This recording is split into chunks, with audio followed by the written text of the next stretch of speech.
নমস্কার বন্ধুরা, কেমন আছেন আপনারা সবাই? আশা করছি সকলে ভালো আছেন এবং সুস্থ আছেন। আমিও ভালো আছি। আজকে আমি আপনাদের সঙ্গে শেয়ার করতে চলেছি একটি নিরামিষ রান্না। ভালো লাগলে অবশ্যই আমার চ্যানেলটিকে সাবস্ক্রাইব করে রাখবেন আর বেল নোটিফিকেশানটি অন করতে একদম ভুলবেন না।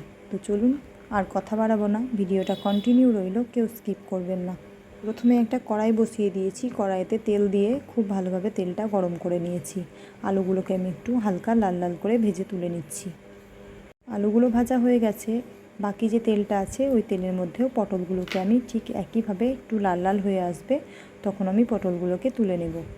পটলগুলো ভাজা হয়ে গেছে, পটলগুলোকে আমি তুলে নিচ্ছি। বাকি যে তেলটা আছে এবার ওই তেলের মধ্যেই যে আমি সয়াবিনগুলো ভিজিয়ে রেখেছিলাম ওই সয়াবিনগুলোকে আমি একটু জল ছেঁকে তুলে নিয়েছি। তুলে নিয়ে সয়াবিনগুলোকেও হালকা লাল লাল করে ভেজে নিচ্ছি। সয়াবিনগুলোকে ভাজা হয়ে গেছে, এবারে তুলে নিচ্ছি।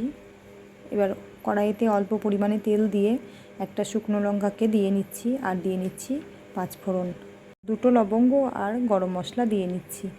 এখানে আমি গোটা ব্যবহার করেছি। একটু হালকা নাড়াচাড়া করে দিয়ে নিচ্ছি টমেটো কুচি। টমেটোটাকে ছোট ছোট করে কেটে নিয়েছি।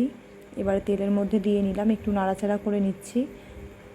এখানে আমি সামান্য পরিমাণে লবণ ব্যবহার করব, যেহেতু টমেটোটা তাড়াতাড়ি যেন গলে যায় সেই জন্য একটু পরিমাণ মতন অল্প দিয়ে নিলাম লবণ। লবণটা দেখুন দেওয়াতে টমেটোটা অনেকটা প্রায় গলে গেছে। এবার এখানে আদা আর জিরে বাটা দিয়ে নিচ্ছি। আমি আদা আর জিরে পেস্টটা একসঙ্গেই করে নিয়েছি। খুব ভালোভাবে আমি কষিয়ে নিচ্ছি। মশলা কষানো প্রায় হয়ে গেছে, তখন আমি পরিমাণ মতন একটু হলুদ দিয়ে নিলাম। হলুদটাকেও খুব ভালোভাবে আমি মশলার সঙ্গে মিশিয়ে নিচ্ছি।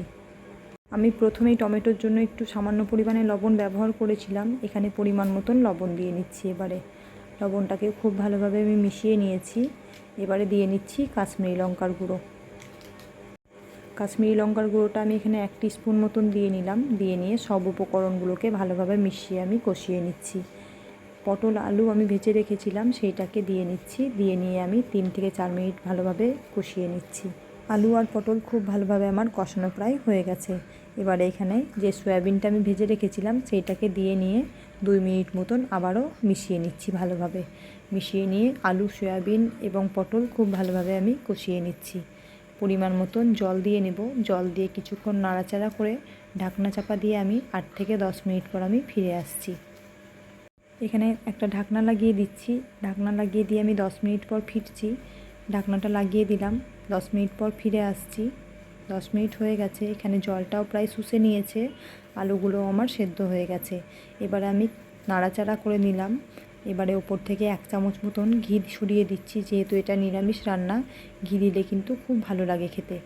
তো দেখুন একটু নাড়াচাড়া করে নিলাম। রান্নাটা কমপ্লিট হয়ে গেছে। এই সয়াবিন আলু পটল দিয়ে যে রেসিপিটা করলাম অবশ্যই একবার এইভাবে বানাবেন নিরামিষ দিনে, ভালো লাগবে খেতে। তো চলুন আমি সার্ভ করে নিচ্ছি একটা বাটিতে। দেখতেও কিন্তু খুব সুন্দর হয়েছিল, খেতেও কিন্তু একদম অসাধারণ হয়েছিল। নতুন কোনো বন্ধু যদি ভিডিওটা এখন দেখছেন তাহলে অবশ্যই চ্যানেলটিকে সাবস্ক্রাইব করে রাখবেন। তো চলুন ভিডিওটা আজকে এখানেই শেষ করছি। ভালো থাকবেন, সুস্থ থাকবেন, ধন্যবাদ।